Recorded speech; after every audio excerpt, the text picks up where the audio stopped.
There's a myth going round town that when you get older you just sit down and start rocking, just rocking.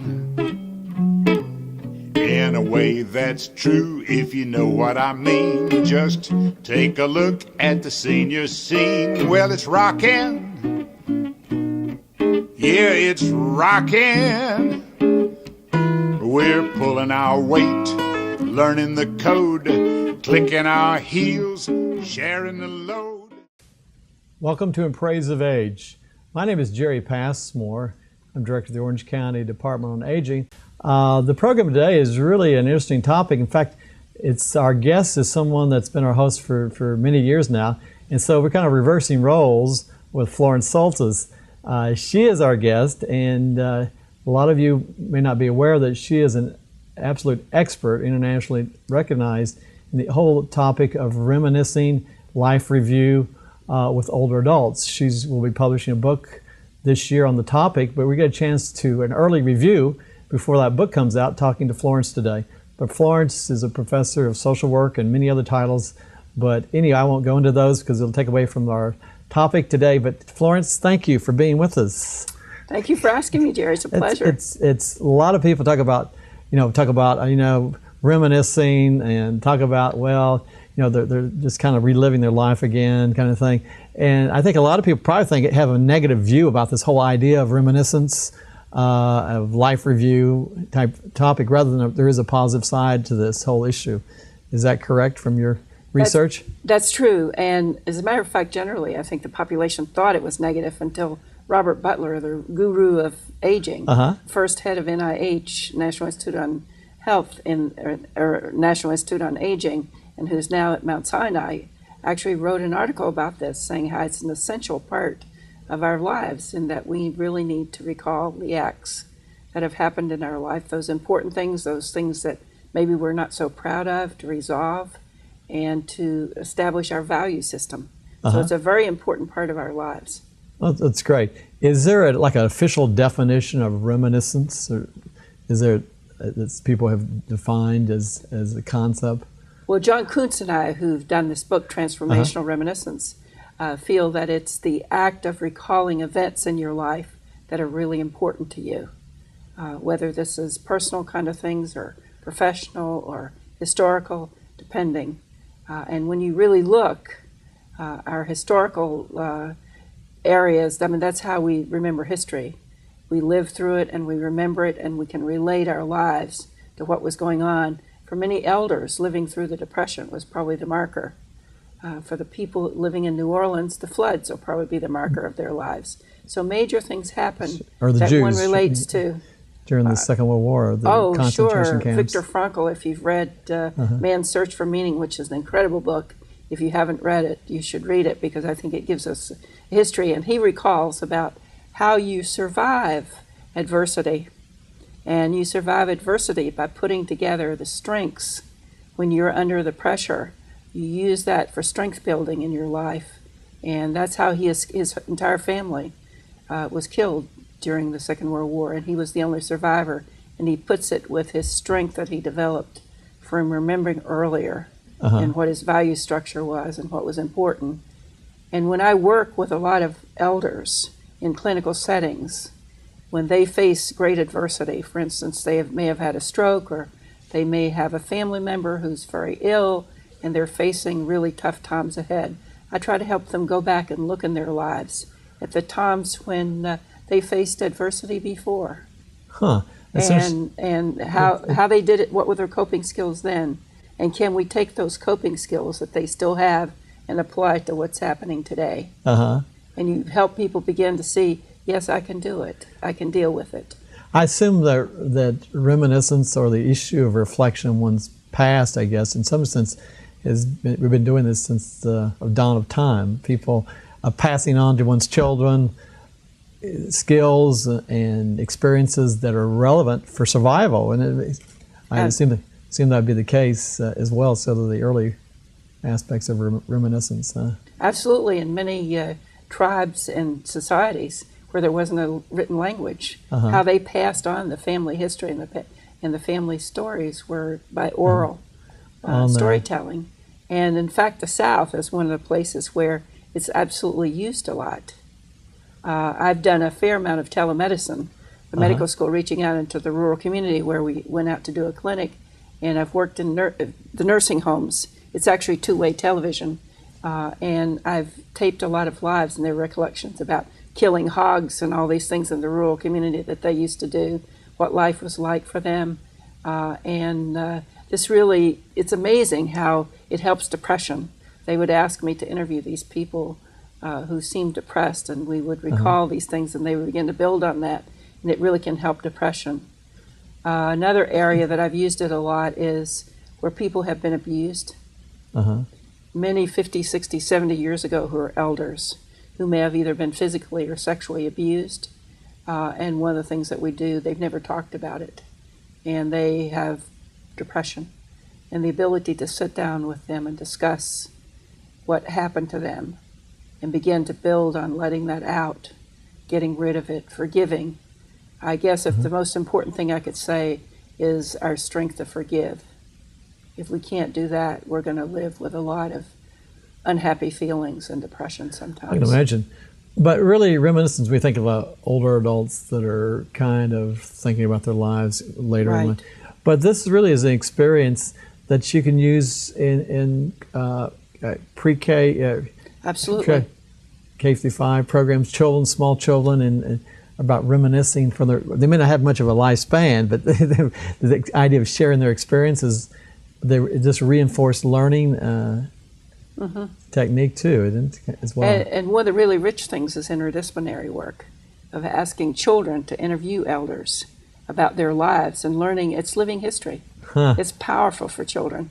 Children go to the TV set or go to their computer.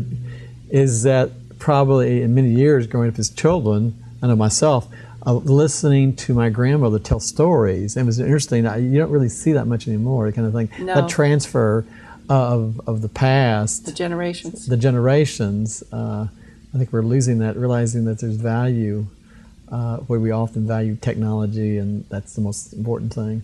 In terms of family, I know looking at family history, I studied personally, one of my areas is sociology of family, and one of the issues of why the elders had so much respect, they had that knowledge for survival, and it was important, and younger family members respected that, where now supposedly, quote, the knowledge to survive is supposedly in technology, and the older person doesn't have it. They have to go somewhere else. But they don't realize there's things in life that they can learn that has nothing to do with, quote, the survival within the business world or community. What is the cultural aspects of reminiscence? Is if you went to different societies in different parts of the South or the West Coast or the North, do the things people reminisce about change, I guess, based on their cultural experiences and things that are important to them in their lives? Well, they certainly do, because of course it's how they grew up and what the values were within their particular setting will vary. But I think actually in the end, and having worked in hospice in a number of years, I can tell you that my thoughts are that when you get to the end, your family is the most important thing. Viktor Frankl talked about, in the end, what really matters are those things we've loved and that have been important to us. And little things are the essence of life. It doesn't matter if you were president or you accumulated a lot of money. These sort of things pale in terms of your friends and your family when the end comes. Ultimate relationships. Exactly, which is really important. And people have regrets. I can remember working with one gentleman who was dying of lung cancer, and he was living in a rooming house, and his two daughters, who were in their 20s, he was only in his 50s, came and looked after him. This was when I was with hospice. And I went fishing with him. I would talk to him about his life, and he liked to fish, and my visits with him, and he was very stressed. And one day he told me that he had walked away from this family and their mother and the children when they were young and not supported them. And he said, you know, she's married to someone else. But I used to drink a lot, and I was abusive, and I really have to apologize. These girls have come and taken care of me, and I have to apologize before I can die, because he was just hanging on. And when people hang on, you usually think there's some reason why they're doing so. And so we were able to get his wife to come and visit, despite the fact she had remarried. And they spent about an hour and a half with each other. And both of them, we left them alone. And she left weeping, and he had been weeping, and he died that night. She was able to forgive him, and he was able to say he was sorry, which I think is very important in relationships and having things end. And that's basically what I call part of reminiscence. Yeah.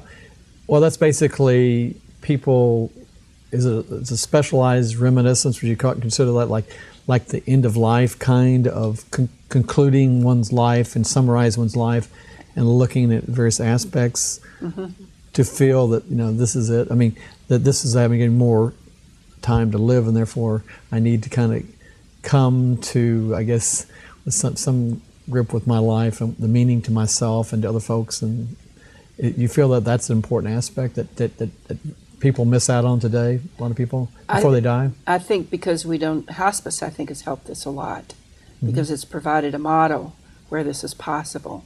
But I think often people do not have this, and I think it's unfortunate when they don't. Sometimes they may die alone in a hospital, which is, I know that happens, but when they are not given the opportunity to mend relationships or to be able to tell people I'm sorry or I love you, those kind of things are very, very important and really need to be a part of it. Now, you brought up life review earlier, and I want to tell you what I think is the difference between reminiscence and life review. Life review is a very structured kind of interview, where you start with, it's more analytical, where you start with the individual when they're young and move through kind of their a timeline. life. Sort of like Erickson's stages in life, until you get down to the end where it's generativity versus despair. But various parts in your life and how you resolve it and how you live it becomes really, really important. I know in your book, what is the name of your book that's coming out? Transformational Reminiscence, and it's Springer Press, and it's with John Kuntz, who's at the University of Wisconsin. He's a psychologist, and John and I have presented sort of at lots of international and national meetings together on this. And Springer had been asking us for some time to do a this. book. And I forget the organization that you're the president of. It's an international, what's the name of it? We have an organizational International Reminiscence and Life Review Society, which has sort of people throughout the world. I guess we have people involved in every continent but Africa now, and we really would like to, because it would be very interesting to have them involved, because it's multicultural. It shows you that reminiscing, every living person on the globe really is involved in this in some fashion, whether they do it privately or in a group setting. Absolutely. Type thing. And that raises the question, I mentioned individual group. Most of the time we talk about individual, I guess you talk to the individual, but do you do reminiscence? In groups. In groups. Absolutely. What's the difference? Well, in a group, you're likely to have a theme. You're likely to have some selection in the people that join the group. And you're likely to set themes with those individuals as to what you want. Another group that I've been involved with since the 80s are bereavement groups, which we first did with hospice in Durham and Orange counties, in which people who had survived deaths came together, and it really helped them get through their grieving process. And it was amazing. You asked culturally, I'll tell you a story about one of those groups. At this time, we had probably about 10 or 12 individuals in the group who were women, very conservative in their thinking processes. Most of them had been widowed. I think one had lost a sister. And we had our first AIDS patient, this was in the early 80s, at Triangle Hospice, die.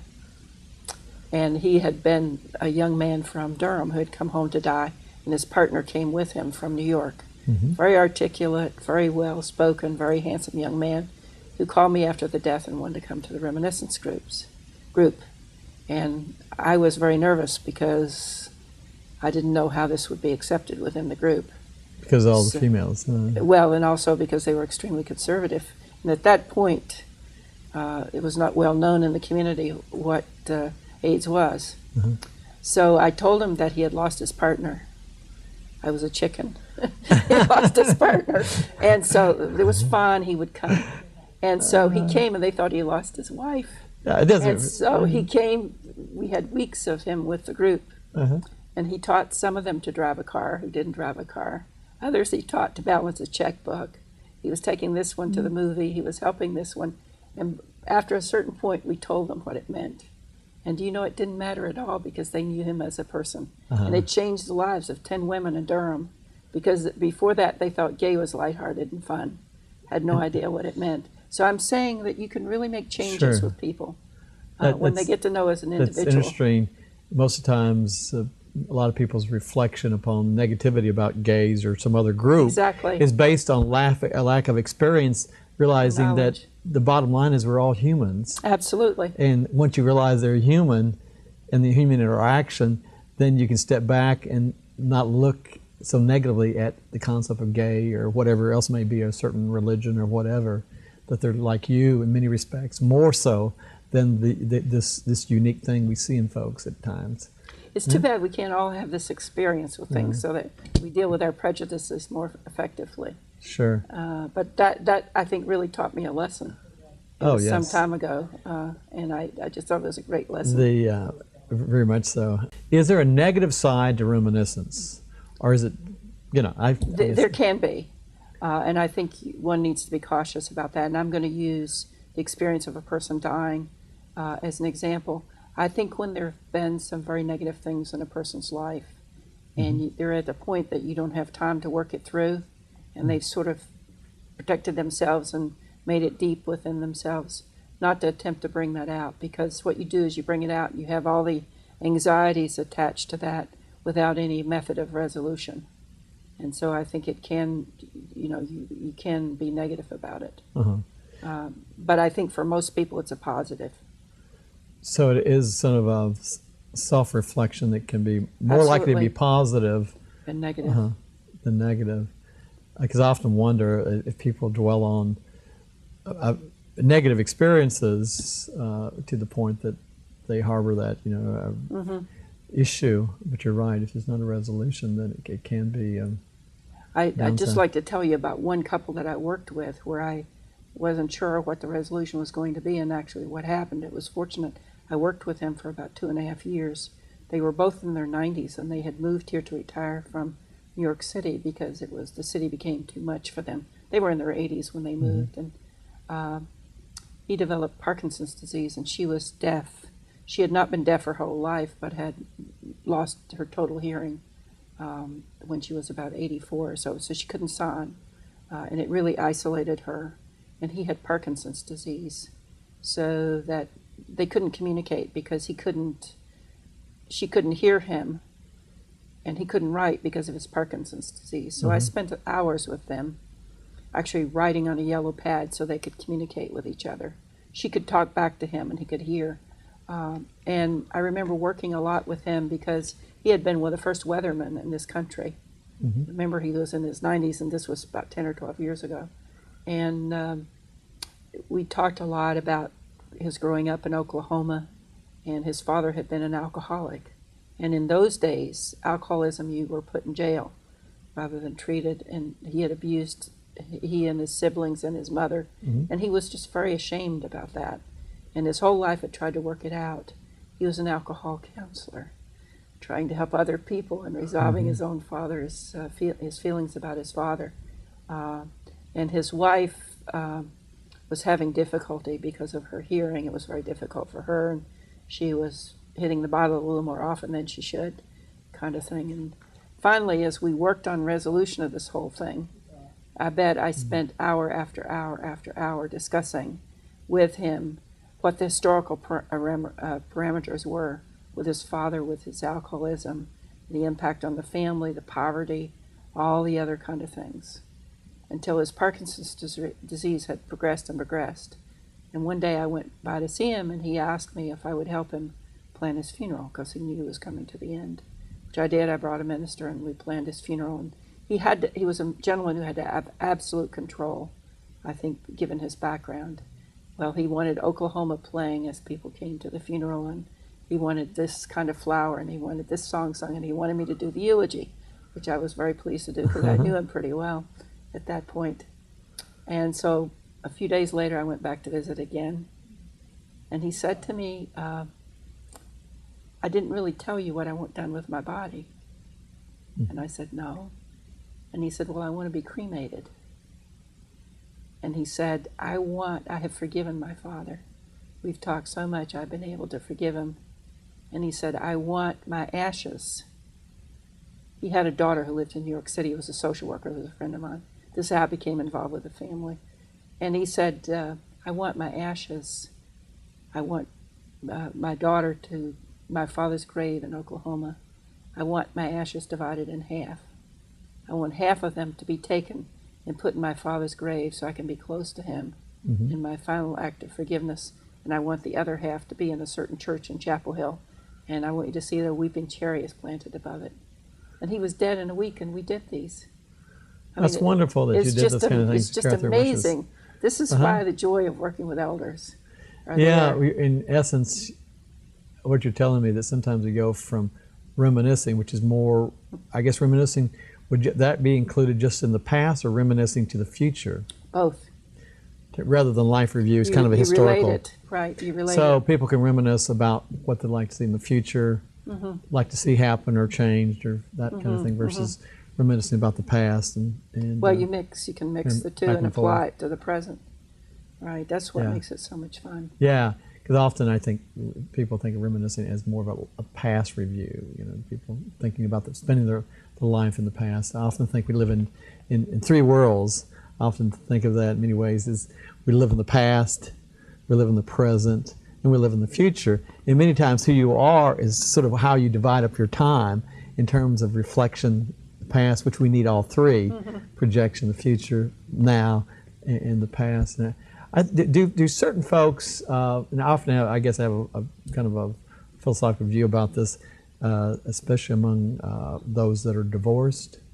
But do you think people, male versus females, tend to want to reminisce more, or ethnic folks tend to want to reminisce more than others, or is it just you think it's pretty well universal and it just depends on your personal family experiences?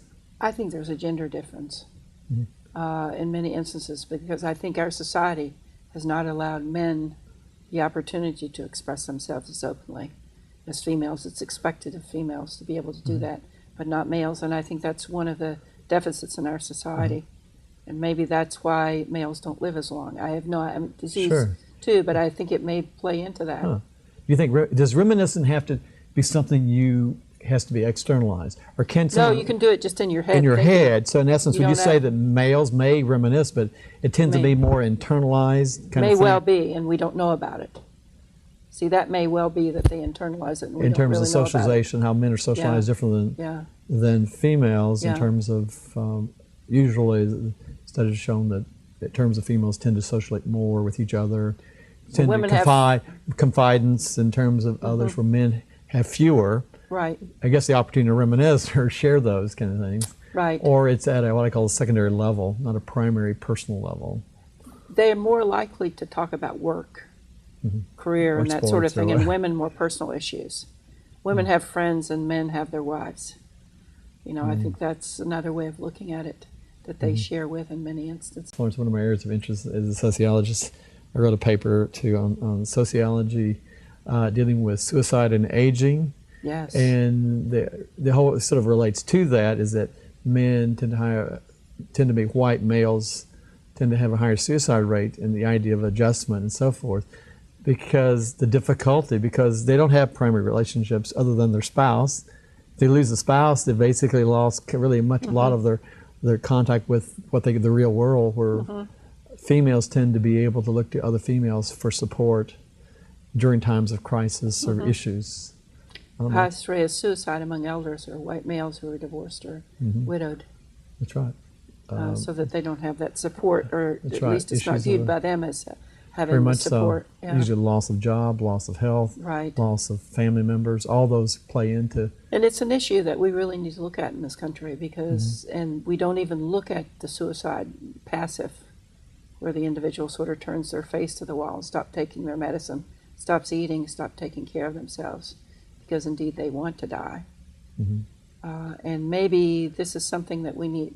I think medical science is wonderful, the things it's done to increase longevity, but I don't think we've quite kept up with the ethical part of it, which is another issue in which reminiscence can play a powerful role of defining the person's value structure and what they want.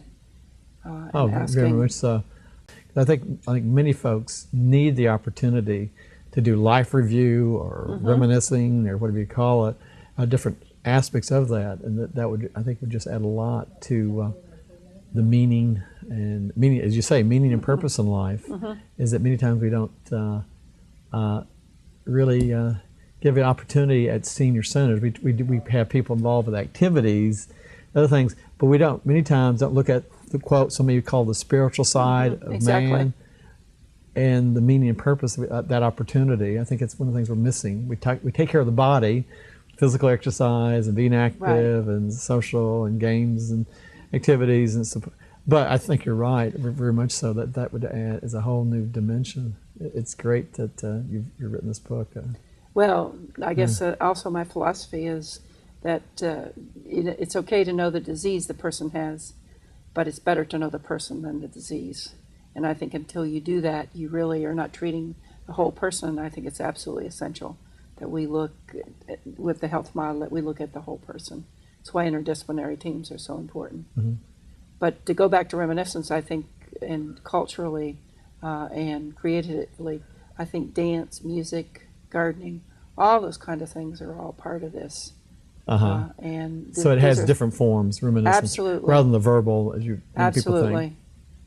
We develop our skills in certain areas. Yeah, there's I have a little sign in my office, sort of relates to this. It says it's not what you say, it's not what you do that I'll remember. It's how you made me feel. Absolutely, will make the difference. I think what you're saying, reminiscence makes you feel cared for, loved, and have purpose in life. And that purpose and knowing that you've made a difference is very, very important. Oh yes, very, very much so. And even as a country, I think when we don't look at where we've been, we don't know where we're going. And you can see we get in trouble when we don't do that. That's right. And it's whether you're an individual, a family, a country, a community, or whatever. It's really important to know and respect that. That's why historical societies are so important too.